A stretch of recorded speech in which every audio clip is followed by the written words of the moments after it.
a hospital, we're often faced with getting medical needs assessed for our bodies, but what about our mental and spiritual health? When our overall health is down, our emotional and spiritual well-being may also need healing. Today, we're joined by Jawad Bayat, who will help us understand the role spiritual care plays in the overall health plan of patients to care for their body, mind, and spirit.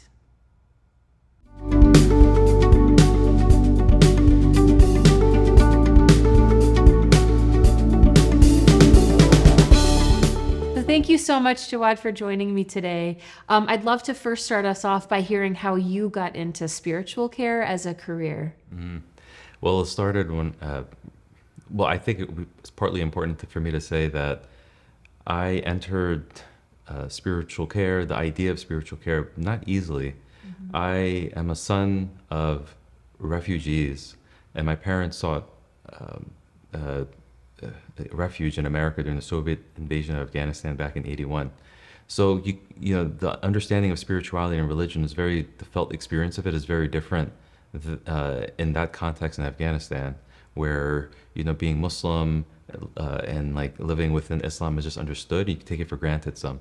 So you come to America, and now they're a minority, and so now they give birth to me a few years later, and then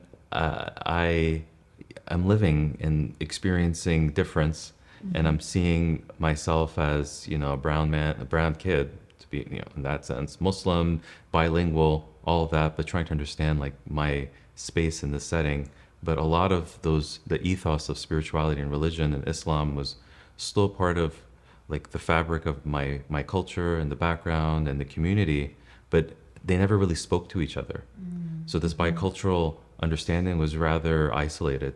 And it was only until, like, for many other people when they go to college, right? Like I went to community college, so there was way more diversity. Grew up in Bergen County, and I went to the community college there, and so now I'm here struggling, trying to find my identity. And so a lot of my exposure to spirituality first began when I was trying to discover my own, related to just like, who am I? What am I? My place in my world, existential crises. Yes. Just, the simple stuff. And, lots of conversations, consultations. My parents were well worried about all that for me and what my trajectory looked like. And it was around that space, leveraging a lot of those relationships I had, that some of those same questions kept finding me. Like, why, through all of these changes, why am I struggling so much? Why am I, why do these issues keep finding me? And the same, let's just say, like, gentle rhetoric of, find God, find peace, that kind of thing kept coming up. But it was at this time where my heart was a bit broken, and the light could enter, so to speak, happen. And I heard some words from in my father's restaurant, and there was I was just working that Saturday, and one of his employees, we were just sitting, was talking to me in Farsi, and he had reminded me, I don't know how he knew, but he must have sensed that I was in distress somehow. And he said, if you choose God and if you choose things of that, you'll find peace in this world and peace in the hereafter, something to this effect that's related to our own Islamic tradition. And it dawned on me that I've given everything a shot except for this greater power, God, but greater power in that sense. And I started then engaging my rituals. So then I realized that, oh wait, spirituality is not something that's meant to be on a bookshelf. You're meant to live it. So that's where the spark of how spirituality got into my soul as something to be actually engaged. And then religion started to follow thereafter, and I started to realize, wow, I can actually engage it structurally in a way. Like I grew up with the rituals of the tradition, but it was only until I engaged spirituality that the religion came to life for me. And so then I was still in college. So that didn't change. Wow, you're so young. I was. Yeah, so I was still in college, and I was like, well, I can't go to seminary. I got to finish up my BA. And I chose psychology and special education as a background, but I had this set, and I learned about this Islamic chaplaincy program, which is the only accredited program at the time, and I had to keep it on the back burner. Finished I did some special education work, and it was my year of discernment, and I decided that it's time. So that when my entrance into the world of spiritual care happened through knowing that there was an actual opportunity for it through Islamic chaplaincy, and the program was called Islamic Chaplaincy Program, but it focused on interreligious relations and had a particularly Muslim and Christian relations, and with a focus on spiritual care. Wow. And that's the entrance into It it. sounds like that was your trajectory Yeah. then. A lot of people have an existential crisis and like move to Europe, but You're- I'm so thankful Yeah. that I you stayed in New Jersey, but my you- heart went to Europe. you stayed the course. And I know that through your work at Trinity Health, you're able to help so many people. And so I'm thankful maybe that you started your spiritual work that early. So actually talking about your role at Trinity Health, I'd love to hear kind of what your vision is rather for the program and, just kind of what it means to you to care for this community. So, even reflecting on just my little anecdotes, the whole idea is about change. And so with chaplains, spiritual care at Trinity Health Mid-Atlantic, so me as a manager of Clinical Pastoral Education, I'm responsible for the Clinical Pastoral Education, the spiritual care education for Trinity Health Mid-Atlantic.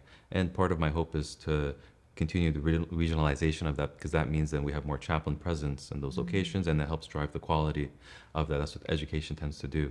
So now, having said that, part of the hope is, like I said, I mentioned existential things, but you can understand that the meaning is involved in that, and so is change.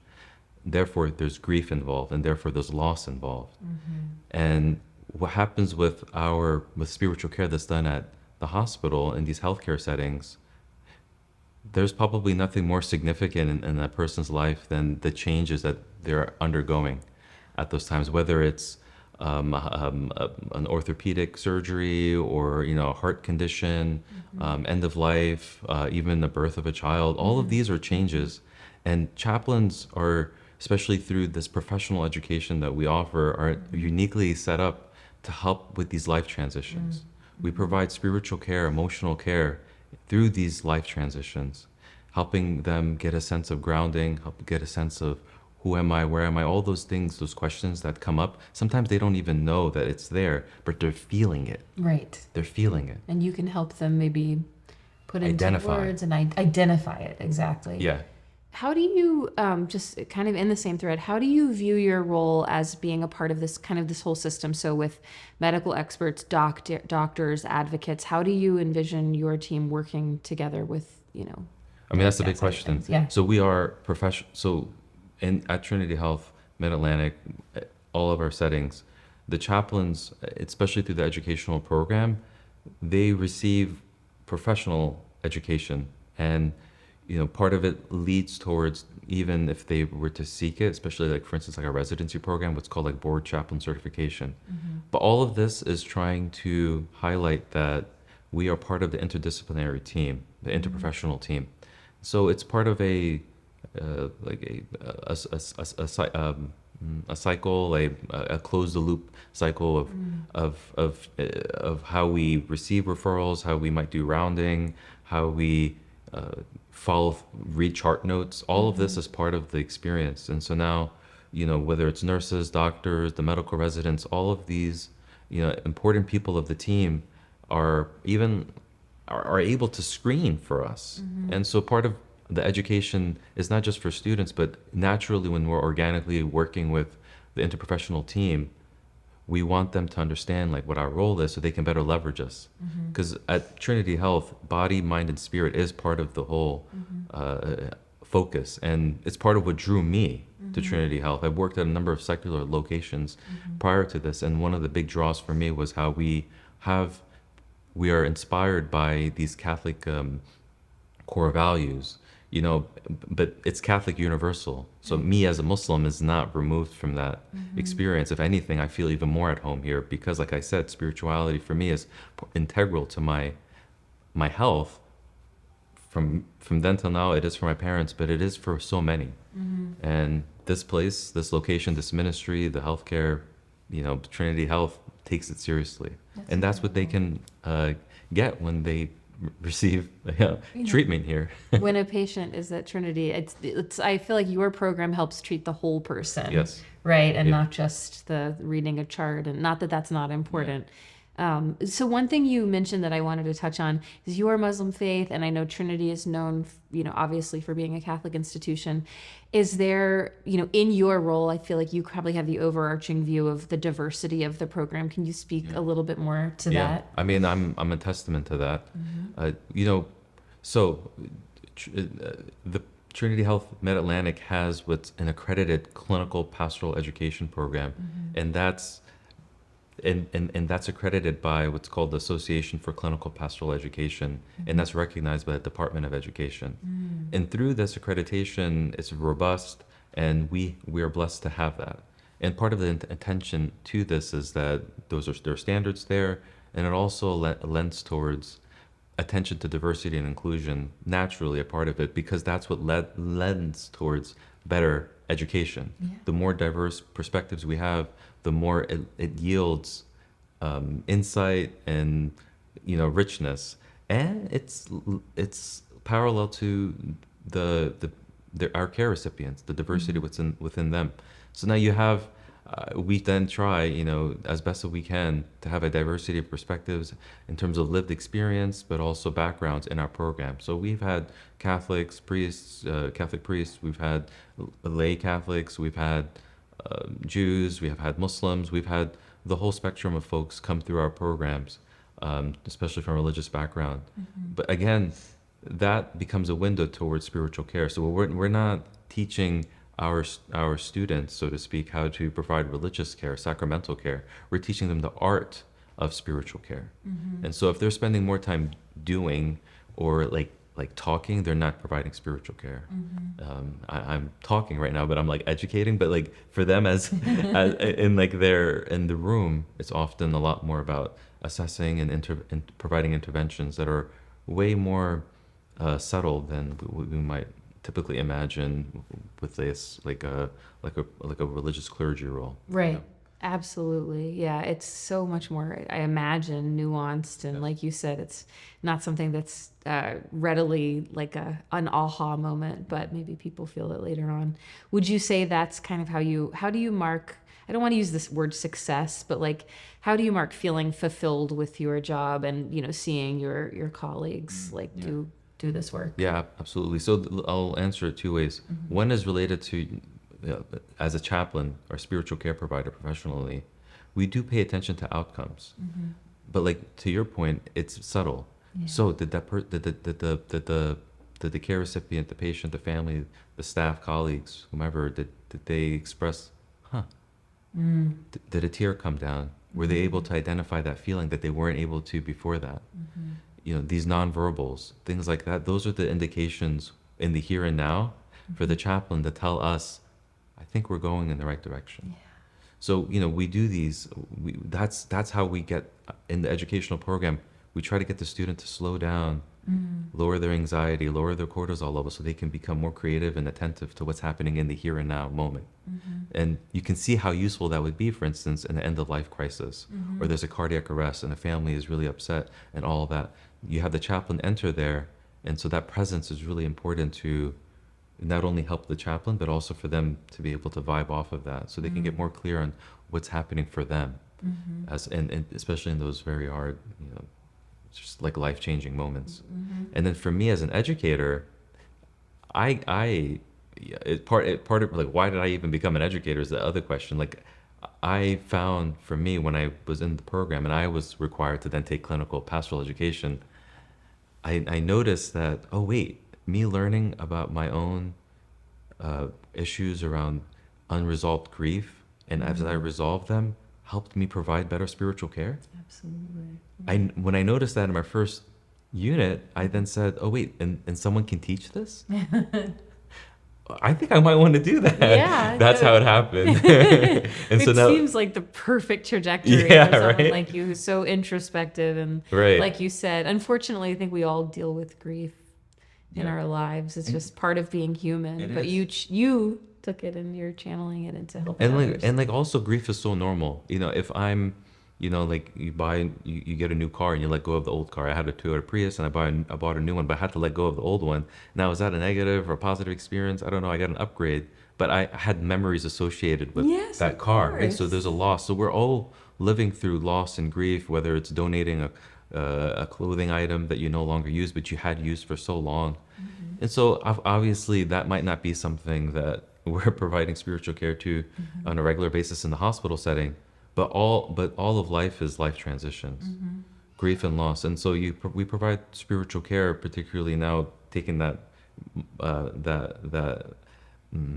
frame now inside of the hospital setting where change that are often like Biggest trajectory changes, life. like you said. Yeah. Yeah. Even bringing a child into the world, like that's a huge change, right? And then we have chaplains here to celebrate and also shepherd that experience too, should they want that. Well, it's so funny. I'm expecting now, and I've talked to several friends about. Congratulations. Thank you, and I'm so excited. But like you said, it's just something like grieving the life that you had before you brought life into this world. It's not a bad thing to to say that was my old life, and now going through this huge life change. But Absolutely. like you said, that's a passage. It is a passage. I mean, Yeah. we're thankful to have 3 young girls.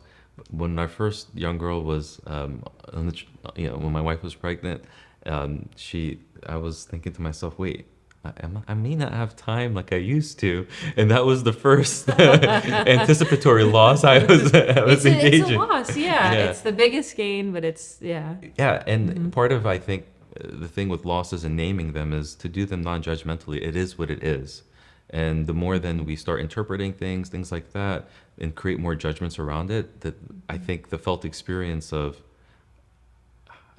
grieving becomes more complex. But I think loss itself is normal, and sometimes we try to explain it away and describe it. But now you have the chaplain in the room with the care recipient, the patient or their family, and often what we try to offer is non-judgmental presence and like interventions around what they're naming. How tough it must be, for instance. But like it's all that timing, and a lot of it is we're using our own self-awareness to sometimes engage the experience, but often is trying to name it. And often, when it comes to loss and grief, what I think tends to exacerbate it is judgment around it. Now, what we try to do is name it, identify it non-judgmentally, compassionately. And I think that's what lends towards the healing of it. Yes, like you said, the path towards healing is like finding a name, but non-judgmentally. Well, as our episode comes to a close, I feel like we've touched on so much, and I could probably talk to you for a few more hours. But I would love to hear, before we do close our episode, do you have any final thoughts, like encouragement for maybe somebody who hasn't been seen by your healthcare system yet and who's never really worked with a chaplain before? Do you have anything you'd like to share as our closing thoughts? Of course. Well, there's definitely ways to so all of Trinity Health Mid-Atlantic, the systems, we try to have chaplain presence there. And sometimes the big question is, yeah, I would like that, but I don't know how to access them. Well, nursing is probably, or whoever is your provider, will be able to be the best way to be able to access us. And oftentimes that's probably the quickest way to get to us. We do try to do rounding and try to make sometimes cold calls as possible, but sometimes, with so many patients, it's hard to know who wants. So Absolutely. the best way to get into it is to let your if you're looking for the chaplaincy support, the spiritual care support, let the staff know. The other thing is, if folks are interested in this education, we have a website, and so then then it'll describe many of those dynamics that I was describing, like our different settings where we offer this, what clinical pastoral education is, and what's there in terms of the programs we have. So all of that's there. So if folks are looking for that particular care, let nursing know, let the doctors know, let your providers know, and they'll put the request and the referral and the consultation in. That'll help put you up to the top of the list. And then in terms of those who want this education, the website's there, and that'll be the quickest way to engage. It usually is, yeah. And that's actually part of my closing of the episode, because you're right. It's like people could listen to us and then think, where do I take the next steps? And it is always going to be the website. So thank you so much to my guest, Jawad Bayat, for joining me today. I learned so much about the Chaplain Residency Program. And again, like Jawad and I said, please check out the website to learn more about the Chaplain Residency Program and how Trinity Health Mid-Atlantic can prioritize spiritual health for you. Thank you so much for joining us, and thank you.